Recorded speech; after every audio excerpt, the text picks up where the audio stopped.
Do you chase passion? Do you chase money? Who's right? A lot of motivational speakers say, never give up on your dreams. Always chase your passion. Always chase your dream. Actors, actresses, athletes, even presidents sometimes say that. But who the hell is right? We're going to get to the bottom of it today, okay?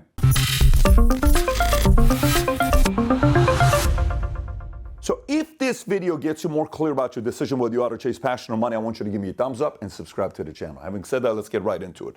So the way I see it is I see money, chasing money as logic. I see chasing passion as emotion, meaning left brain, logical, right brain, emotional. Now, when you hear the word emotion, like, I want to chase passion, what are people really talking about? What are we passionate about?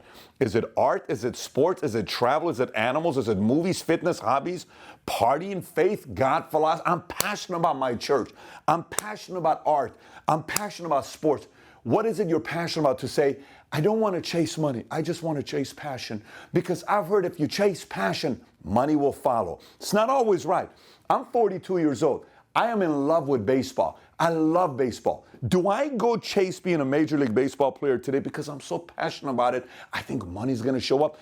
Maybe the Dodgers are going to sign a 42-year-old Middle Eastern man that never played organized baseball because I'm so passionate about it, right? Oof, I'm going to make it to the Major Leagues. You're going to buy my baseball card one day from Upper Deck or Prism and all this other stuff. That's kind of cool, right?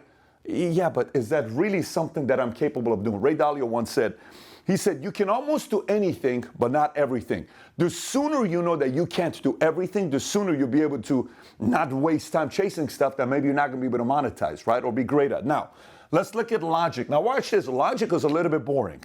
This is exciting. This is a little bit boring if you think about it. So logic, you got to be able to learn how to reason with people. Critical thinking. Wow, that's sexy, right? Accountability. Who doesn't want to wake up in the morning being accountable to investors, to a boss, to a supervisor, to clients? We love being held accountable, right? Or analytical, or strategy, or numbers, or sequencing of facts. This is boring, but necessary. This is exciting, but doesn't necessarily provide results all the time. So I want you to think about it from this angle. Think about the biggest decisions you're going to make in your life, right? Can we say marriage is one of the biggest decisions you'll ever make in your life? Is that a fair assessment? Okay. Let's just say you said yes. Should your decision be made on emotion and passion? Should your decision be made on logic? Not necessarily money, but logic. But let's think about this. Should it be 100% emotional? I come home and you say, hey, mom, dad, guess what? What? I just met this girl. I love her. I've never felt this way before. I know nothing about her past. I know her parents, they're a mess. She's been a mess. I think she told me that her last 17 boyfriends never worked out, but I think I'm going to be the one because I'm crazy about her. What do you know about her past? Not a lot. Is she career? I don't know that. I just love her. Should you marry purely on emotion? Or maybe take your time a little bit. How about logic? How about you date somebody and say, you know, mom, I don't really like this guy. Hey, babe, when you're around him, does he give you the butterflies? Like, do you get excited about him? Not at all. Are you attracted to him? At all, mom. I think he's ugly. Babe, why are you dating this guy? Mom, he's so loaded. He's got so much money. He's so rich. You're just doing it based on logic. You think that's also the right way of doing it? Depends on who you ask, right? So there's got to be a balance. The debate becomes, should the decision be 60% emotion, 40% logic? Should it be 60% less? Some will tell you 70% logic because guess what? If you get married to somebody, then you got to make one of the other decisions, which is what? Kids. That's hard work raising kids nowadays, right? Career, what industry should I be a part of? Where you live? Should I live in California? Should I live in New York? Should I move because the regulation is changing in my state? I want to go to a different place. Education, buying a home, friendship. All of this depends on the decision you make based on your passion or logic. Now, a big part of the decisions we make, if you look at this graph here, I try to do my best to explain it to you.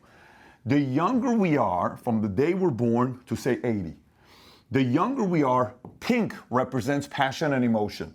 Green represents more logic, right? The younger we are, we only like to make decisions based on passion and emotion. We don't make the best decisions. At some point in your life, after many breakups, after you realize we all pay taxes, after you realize you're not always going to be the one chosen for promotion. You're going to be passed up on promotion sometime. A guy that's lazier just because they're related to the mother of the business or the CEO of the business is going to get the promotion over you, and that pisses you off because you stayed up every night till 10 o'clock and that schmuck gets the promotion over you just because his last name is Johnson and yours is not. And you can never compete with that kid. Then you start realizing, saying, listen, man, this passion stuff, I'm sorry. I work a lot harder than the other guy. Why does he deserve it? You start kind of getting a little bit of this. And about 30 to 40 years old, you sit there and say, maybe I need to start making some logical decisions as well. Listen, I love this girl. She's attractive. She's hot. But I got to kind of start thinking about, is this the right thing? The last 3 relationships didn't work because of that. What should I do? So I'm not sitting here telling you this, or I'm not telling you this. I'm telling you to get this balance right. In what areas of your life do you use emotion? In what areas of your life do you use logic? For example, buying underwear. How much emotion do I need to buy an underwear? Like, I go to Costco. I need some underwear. Do I need to make an emotional connection with that underwear to buy an underwear? No. That's 100% logical.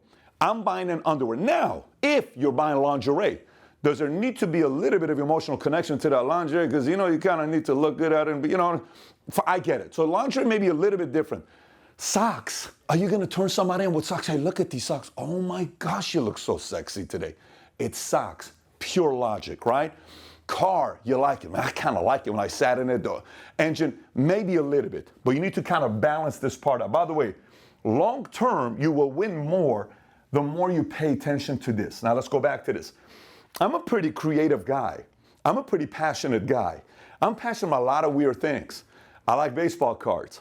I just had a card that just was delivered right now to me. It's a 1965 Shelby Cobra Kirkham. It's a aluminum, silver. I just drove it. I can't even tell you what it sounds like when I turn on the engine. I'm like, oh my gosh, right when I drove that car. It was ridiculous, right? But I'm in an insurance industry. Very logical. Compliance, actuaries, underwriting, table A, table B, table C, table D. Boring to some people, right? But we put on a convention last week. I just got back 2 days ago. We filled out the MGM Grand Arena during Delta, during COVID, during shutdown, during all this mess. And we had over 10,000 people at this event when Nicky Jam was performing. We had, Sebastian Maniscalco. I mean, he was hilarious. Mario Lopez was the MC of the evening. Him and I were co-MCing. I had Mike Tyson there. I had Frederick Da Silva there. People were crying, laughing, cracking up, having a blast because we learned how to combine a logical industry with emotions, because this is still tied to emotions. If you can figure out a way to balance those two, you'll win at the highest level. Few things I will tell you. Rather than ask you the question, should I chase passion or should I chase money? I'll give you a different perspective. I like to chase the right habits. I want to chase working with the person that I'm going to sit in a boardroom and see how they negotiate, see how they address conflicts, see how they address issues. I want to chase being part of an organization, a company with a big vision that seems almost impossible, where they have an opposition and people say you cannot do it. And I'm in that room with these people and seeing how all of a sudden, oh my gosh, I can bring value to this area. Why I can bring value to this area. Oh my gosh, look how we overcame this. How did we overcome that one time when we almost ran out of money? And then you win. In that process of doing the impossible with a group, you learn how to become a better leader. You learn how to move people better. You realize you're tougher than you actually thought you were. You were able to handle things in ways maybe you never thought you could handle. Then you pick up all these incredible habits. At that point, you can choose to continue with that organization. But what you definitely did do is you increased your market share and you learn how to work with different passionate people that bring different things to the table. And when you make money, you can always fund your passion. I love making movies. I'm gonna make movies.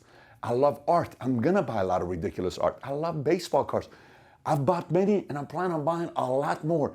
I am passionate about all of this stuff. I will never stop funding this. But it's sequencing, understanding what percentage needs to be logic, understanding what percentage needs to be emotion. Hopefully that helped you out. If you took a lot away from this video, smash thumbs up and subscribe to the channel. Got a video I want you to watch. I did a video years ago, I think maybe 6 years ago, 5 years ago, titled How to Double Your Money. If you've never watched that video before, How to Double Your Money, click over here to watch that video. That's probably going to lead you to another video called 20 Rules of Money. But start with this first, then go watch 20 Rules of Money. Take care, everybody. Bye-bye.